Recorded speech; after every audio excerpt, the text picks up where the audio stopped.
Muy buenos días a todos, mi nombre es Alison Castillo Sánchez para la fase 4 técnicas del cultivo de floricultor de la asignatura Floricultura. Vamos a hablar un poco sobre la flor Andesanthus lepidoptus o más conocida como siete cueros. Este es un árbol ornamental de tamaño mediano, sus flores son normalmente entre morado, violeta, lila, rojizo, pero más conocida es como las siete cueros.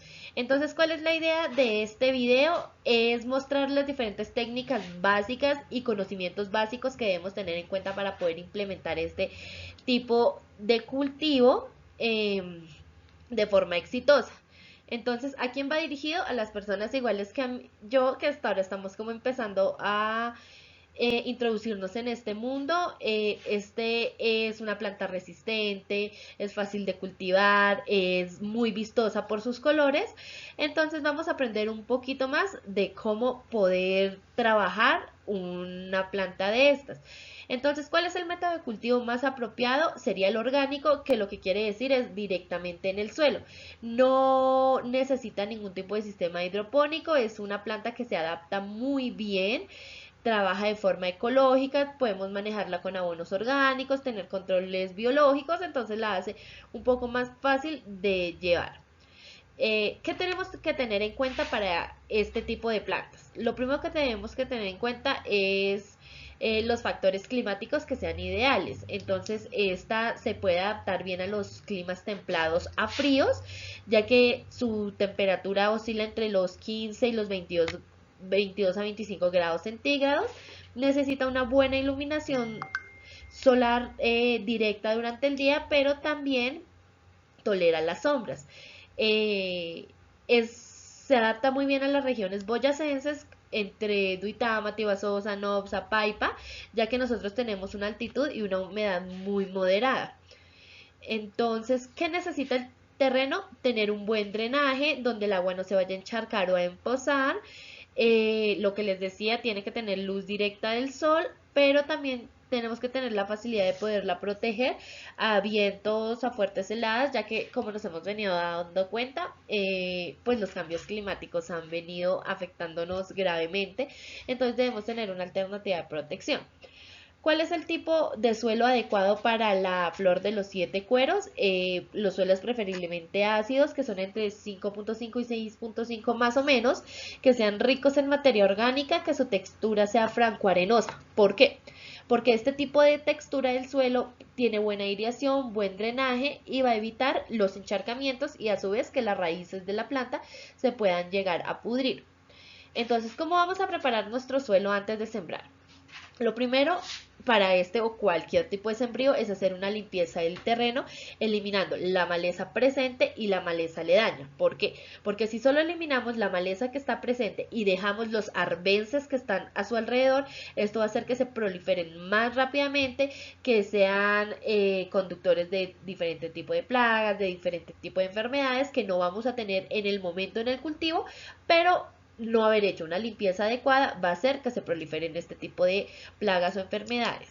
Luego se va a realizar como una labranza muy suave, que lo que va a hacer es que se airee un poco el suelo.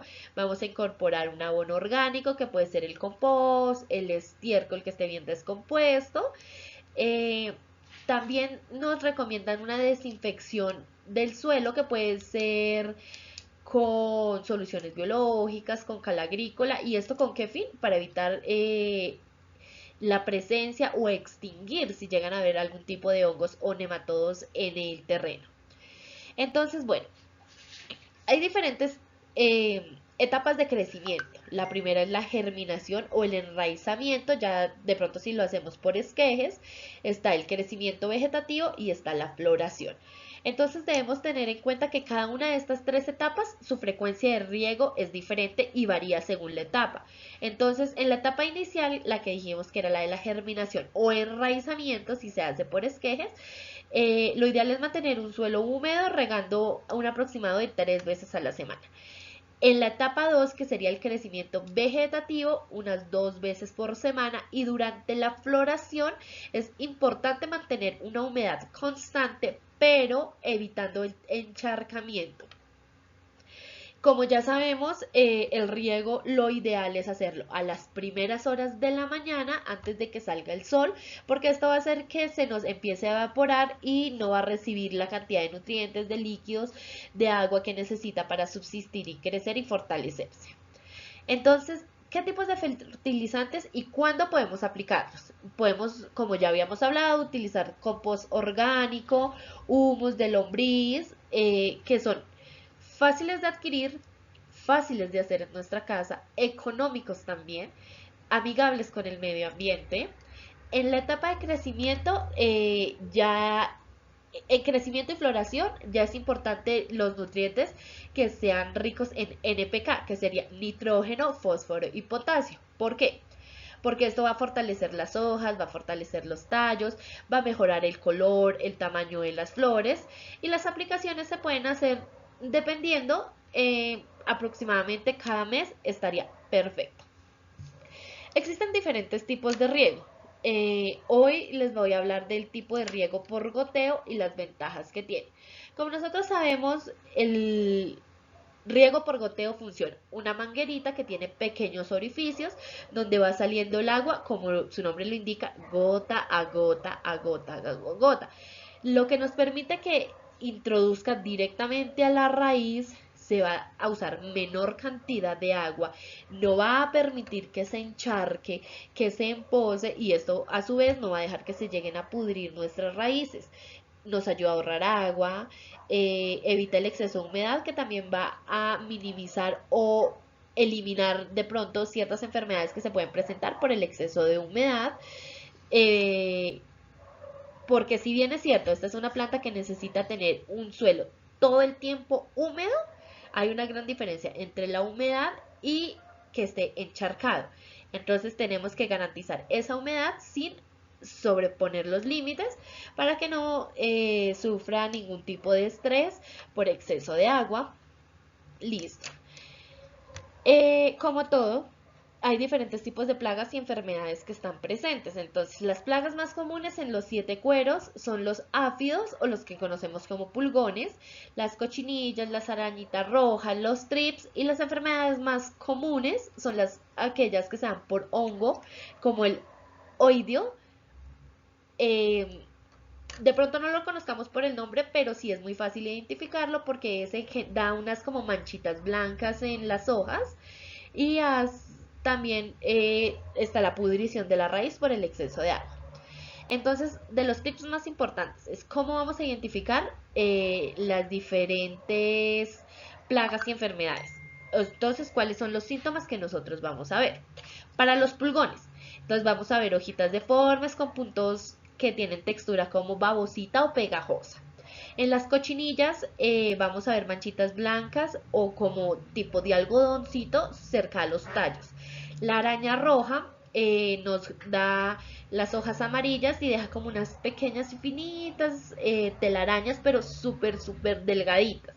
El oidio, lo que hablábamos, es como un polvito blanco. Y la pudrición radicular, esa la podemos observar que aunque el suelo esté húmedo, vamos a empezar a ver que se empieza a marchitar, que se empieza a dañar.